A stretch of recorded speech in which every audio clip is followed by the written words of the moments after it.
Buenos días, queridos hermanos. Es una alegría poder compartir nuevamente la palabra de Dios y muy contento con las actividades de la iglesia, a los cuales les pido de corazón que se vayan sumando y vayan conectando al Zoom para compartir con los hermanos no solamente la palabra de Dios, las alabanzas, sino también el tercer tiempo, como dicen los jóvenes, de poder disfrutar, jugar y recibir algunos premios, a los cuales agradezco porque he recibido uno de ellos. ¿Qué tiempo difícil nos toca vivir? Muy difícil. Situaciones encontradas, con problemas en el hogar, con problemas en la sociedad, problemas en la iglesia. Hay hermanos que a veces parecieran no entender las circunstancias que estamos viviendo. Parece que siguiera todo igual, que nos estaríamos congregando. Es una situación bastante rara, bastante difícil de poder sobrellevarla. Y a través de los pensamientos que fueron llevando mis hermanos en los martes y el viernes, ayer, estuve viendo un punto que me habla de una enseñanza muy grande y muy importante, el cual vamos a tomar, vamos a ir rápido. Hay algo que nosotros estamos logrando, que es mensajes cortos para que ustedes presten la mayor atención y busquen en la palabra de Dios todo lo que el Señor tiene para cada uno de nosotros. Y le puse un título. El título es La enseñanza de Lázaro. Y allí vamos a conocer a Lázaro. Y lo vamos a conocer a través del capítulo 11 del Evangelio según San Juan. Nosotros siempre con Mario recomendamos a aquellos que vienen por primera vez a la iglesia o aquellos que nos dicen que quieren estudiar la Biblia, que comiencen por un evangelio muy simple, muy sencillo, escrito con solamente 724, 730 palabras, en los cuales puede entenderlo hasta un niño. Entonces, nosotros recomendamos esto, y tiene una enseñanza tremenda, porque es un evangelio escrito con mucho amor, con mucho cariño, recordando a aquel Salvador y a aquel Maestro, el discípulo que el Señor amaba, que era Juan. Y la enseñanza de Lázaro es uno de los pasajes que golpea profundamente mi corazón. Y qué mejor ubicarlo en esta situación que nos toca vivir hoy en día. Búsquenlo, Juan capítulo 11, y en el versículo 1 dice: entonces enfermó uno llamado Lázaro de Betania, la aldea de María y de Marta, su hermana.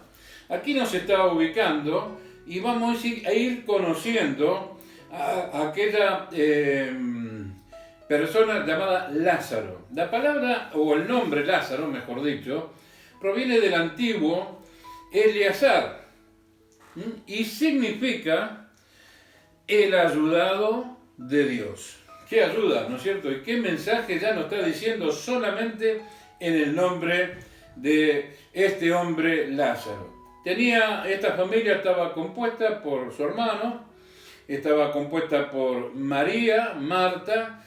Eran los tres con algo muy particular y muy sencillo en cada uno de ellos. Eran amigos del Señor Jesucristo. Comienza aquella amistad cuando el Señor se aleja y va a una aldea y conoce a Marta, a María, a Lázaro. Se quedan a cenar. Es muy probable que uno de aquellos que asistió, que era paralítico, haya sido sanado por el Señor, y en aquel momento comienza esta amistad tan profunda y tan hermosa que nos relata la palabra de Dios. Dice en el versículo 2, dice lo siguiente: María, cuyo hermano Lázaro estaba enfermo, fue la que ungió al Señor con perfume y le ungió los pies con sus cabellos. Enviaron pues las hermanas para decir a Jesús: Señor, he aquí, el que ama está enfermo. Un aviso. Aquí, aquellos que estaban preocupados, me imagino, que Lázaro sería el sostén de la familia. Él enferma gravemente y claro, las dos mujeres en la antigüedad era muy difícil sostenerse y era muy difícil encontrar trabajo y ser, podríamos decir, ser cuidadas por la sociedad. Un aviso que le dan: aquel que tú amas está enfermo. Y comienza allí este relato y esta conversación. Vemos que en los versículos 11 al 14, hay otro aviso y otra información. Dice que, dicho esto, les dijo después: nuestro amigo Lázaro duerme, mas voy para despertarle. Acá ya está cambiando, ya hay un hecho concreto, hay una situación concreta en la cual hay el peor noticia que se podía recibir. El Señor estaba con sus discípulos cerca de allí. Betania estaba en Jerusalén. Betania está entre 2,5 kilómetros y 3 al noreste de Jerusalén, y el Señor se queda. Era fácil llegar hasta ese lugar en el momento o a las pocas horas que le habían avisado de que estaba enfermo. Mas el Señor, ya como conocedor de los corazones y los pensamientos y manejando los tiempos y sabiendo las cosas que iban a ocurrir, porque Él es Dios, dice que le comenta a sus discípulos: Lázaro duerme, voy pues a despertarle. Esa afirmación del Señor no se refería que estaba descansando o que era tarde como para ir a verle, o estaba enfermo y debía descansar de un sueño, o estar acostado reposando. Simplemente el Señor decía: duerme, y allí el Señor en todos los momentos se refiere a que es cuando la separación del espíritu del cuerpo, es cuando la persona o el ser humano va al encuentro de su Creador. En el versículo 20 y 26 encontramos esta conversación pero muy interesante. Allí en esa conversación, por demás fuera de lo común, encontramos un reclamo, encontramos que hay dudas, encontramos una fe, una confesión, y por último observamos de que hay esperanza y hay una salvación. El reclamo lo podemos ver en el capítulo 11, versículo 21. Dice Marta, hablando con el Señor, dice: dijo a Jesús, y Marta dijo a Jesús: Señor, si hubiese estado aquí mi hermano, no hubiera muerto. Qué importante afirmación es esta. Qué reclamo que hace Marta. Enfrente el Señor de los señores, el Rey de reyes, el elegido, aquel que venía a buscar y a salvar a los que se habían perdido, y venía a ofrecer la paz y venía a ser sacrificado. Dice que reclamar es demandar, exigir, solicitar, pedir. Es pedir algo con exigencias. Y fíjense en ustedes la particularidad de este versículo. Marta le dijo: Señor, si hubieses estado aquí mi hermano no hubiera muerto. Consideraba que era un derecho de que el Señor estuviera allí en el momento que ellas le habían mandado que estaba enfermo. Sabía que Dios podía obrar de una manera totalmente diferente de aquellos que le consolaban durante la enfermedad y luego en la partida del hermano. En Lucas capítulo 10 encontramos también allí una exigencia o un reclamo por parte de ella misma en otro sentido. Capítulo 10 de Lucas, versículo 38 dice la palabra de Dios: aconteció que yendo de camino entró en una aldea, lo que le decía en el principio, y una mujer llamada Marta le recibió en su casa. Y ésta tenía una hermana que se llamaba María, la cual, sentándose a los pies de Jesús, oía su palabra. Pero Marta se preocupaba con muchos quehaceres y acercándose dijo: Señor, ¿no te da cuidado que mi hermana me deje servir sola? Claro, me deje servir sola, dile que me ayude ante tal y gran visita que había en ese hogar ese día. Una cena preparada, una cena donde querían agasajar al gran Señor, a Jesús. El reino de Dios se había acercado. Ese reclamo nos está diciendo de una personalidad fuerte, de una personalidad que a veces no mide las consecuencias de poder considerar con aquellos cuando hablamos temas importantes de nuestras vidas. Aquí también en esa conversación decíamos que encontramos dudas. Y las dudas se producen cuando las crisis golpean con fuerzas nuestras vidas. Hoy en día la crisis mundial, nacional y del barrio donde nos encontramos golpea con dureza.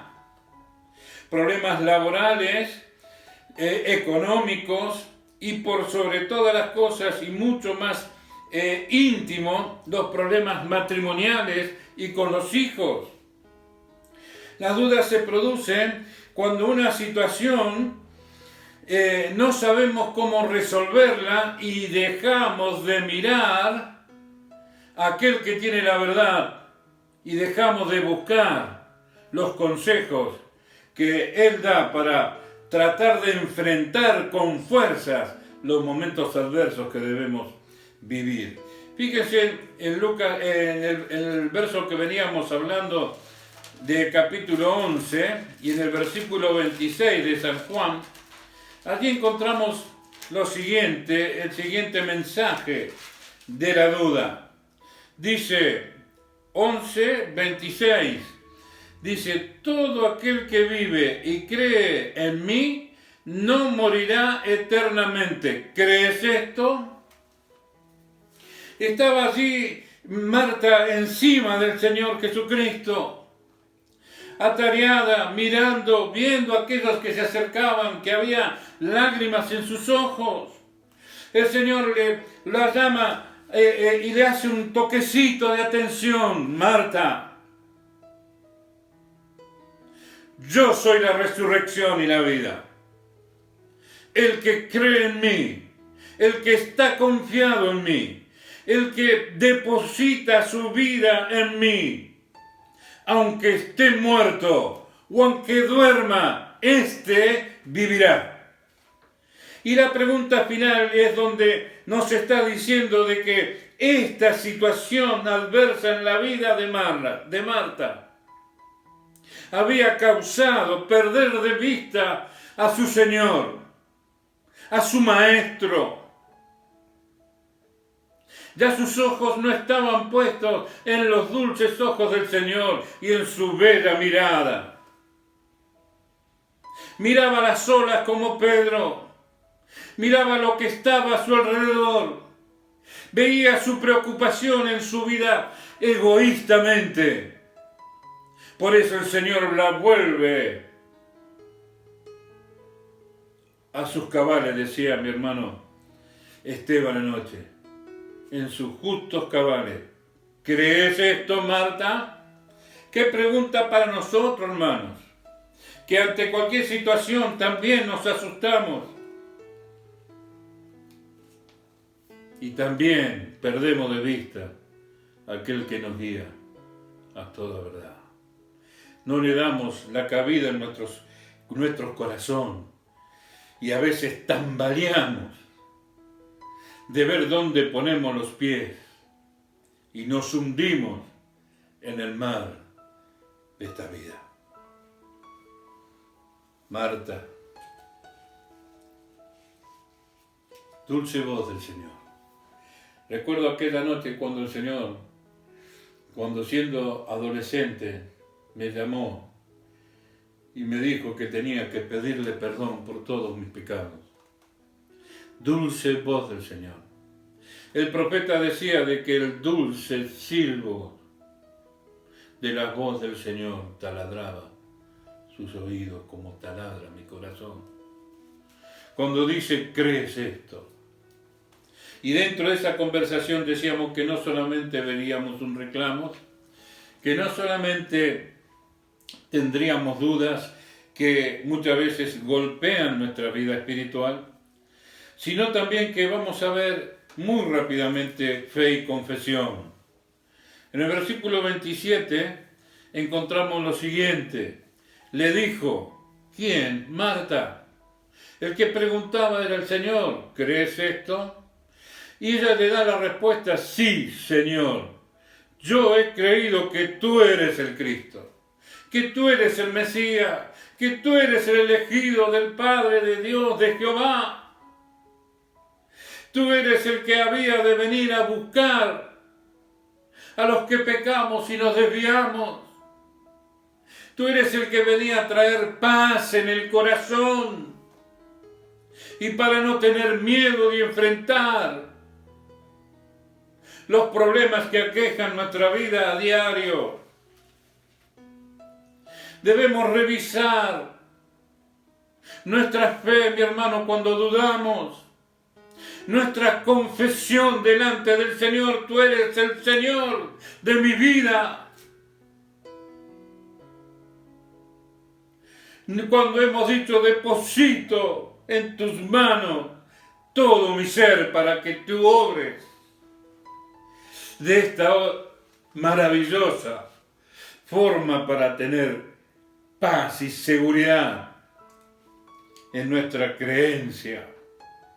Ante el llamado de atención y la mirada de tierna del Maestro, recapacita y afirma y vuelve a confesar y dice, yo he creído que tú eres el Cristo. ¡Qué enseñanza, hermanos queridos!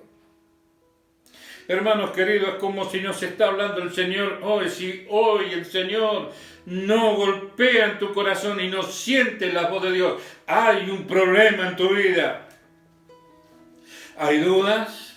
¿Hay reclamos que tienes que hacer? Una fe inquebrantable en Jesucristo es aquella que nos lleva firmemente a creer en las promesas del Señor. En el verso 25 le dice Jesús, yo soy la resurrección de la vida, el que cree en mí, aunque esté muerto, vivirá. Esto tenemos que nosotros afirmar. Vuelve a repetir, el que cree en mí, el que esté muerto, vivirá. Y vuelve a decirlo, porque nosotros estamos muertos en nuestros delitos y pecados. El Señor nos dio vida y puso amor en nuestras vidas, borró nuestros pecados. En Romanos capítulo 5, versículo 8 dice lo siguiente la palabra de Dios. Romanos capítulo 5, versículo 8 dice así, maravillosa la obra, mas Dios muestra su amor para con nosotros, en que siendo aún pecadores, Cristo murió por nosotros, murió por mí, mi amigo. Murió por mí, mis hermanos. ¿A quién de temerle? ¿Quién me podrá separar del amor de Cristo? La situación que me rodea.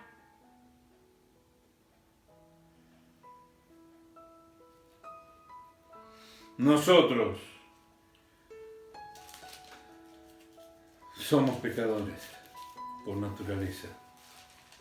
Sin embargo, Dios muestra su amor para con nosotros. Y en el capítulo 2 de Efesios dice, Él os dio vida a vosotros cuando estabais muertos en vuestros delitos y pecados.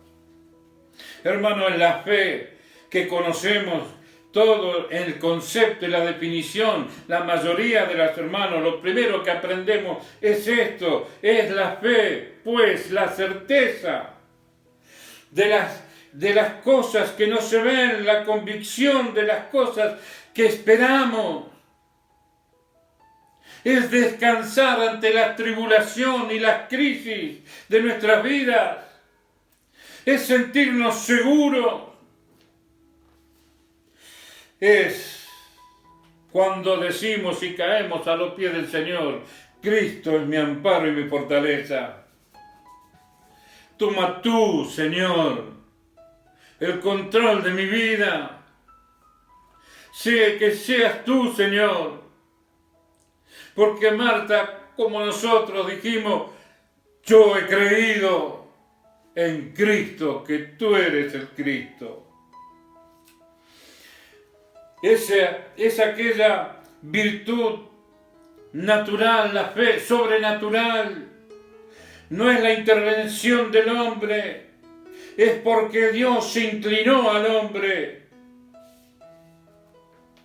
Por la cual esa virtud es la que nos lleva cautivo a que mantengamos y busquemos una relación con ese Dios fuerte, celoso y vivo.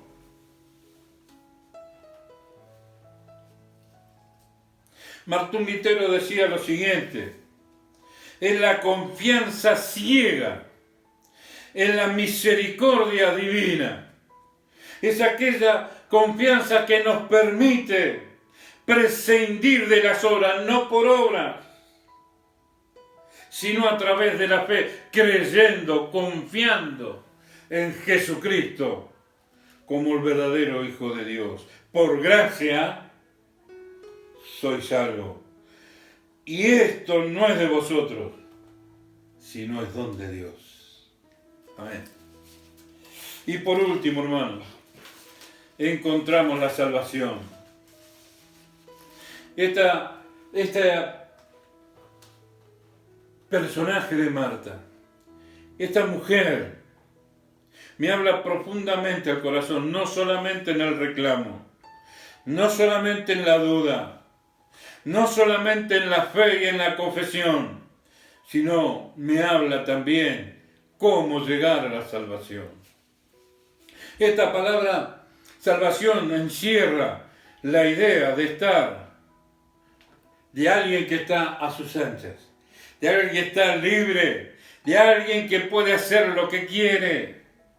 Es hacer algo que es suficiente. Como podríamos decir, como lo contrario a sentirnos limitados y restringidos, como estábamos anterior. Recordábamos que nosotros estábamos muertos en nuestros delitos y pecados, restringidos, limitados, dormimos para que Dios nos tenga en cuenta.